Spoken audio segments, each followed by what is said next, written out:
দেশের প্রায় ৩.৫ লাখ মসজিদের ১৭ লাখ ইমাম ও মুয়াজ্জিনকে সরকারি সম্মানী ভাতা প্রদানের উদ্যোগ নিয়েছে অন্তর্বর্তীকালীন সরকার। পাশাপাশি মসজিদের খাদেমরাও এ সুবিধার আওতায় আসবেন। নিয়মিত বেতন ভাতার পাশাপাশি সরকারের সামাজিক নিরাপত্তা বেষ্টনী কর্মসূচির আওতায় এ সম্মানী প্রদান করা হবে। প্রাথমিকভাবে দেশের মোট মসজিদের ১০% এ কর্মসূচি চালু করা হবে এবং পর্যায়ক্রমে সব মসজিদকে এ উদ্যোগের অন্তর্ভুক্ত করা হবে। ইমামদের জন্য ৫,০০০, মুয়াজ্জিনদের জন্য ৪,০০০ এবং খাদেমদের জন্য ৩,০০০ টাকা করে মাসিক সম্মানী নির্ধারণ করা হয়েছে। ইসলামিক ফাউন্ডেশন মসজিদের তালিকা তৈরির জন্য ৭ সদস্যের একটি কমিটি গঠন করেছে। কমিটি আগামী ৭ কর্মদিবসের মধ্যে একটি প্রতিবেদন জমা দেবে।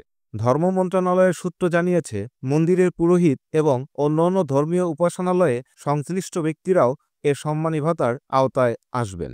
এ উদ্যোগের আওতায় ৫৬৪টি মডেল মসজিদ ও ইসলামিক সাংস্কৃতিক কেন্দ্র স্থাপন প্রকল্পের মসজিদগুলোতেও ইমাম, মুয়াজ্জিন এবং খাদেমদের জন্য রাজস্ব খাতভুক্ত পদ সৃষ্টি করা হবে। বর্তমানে মসজিদ ভিত্তিক শিশু ও গণশিক্ষা প্রকল্পে প্রায় ৪৯,৭১৯ জন ইমাম ও মুয়াজ্জিন ৫,০০০ টাকা হারে সম্মানী পাচ্ছেন।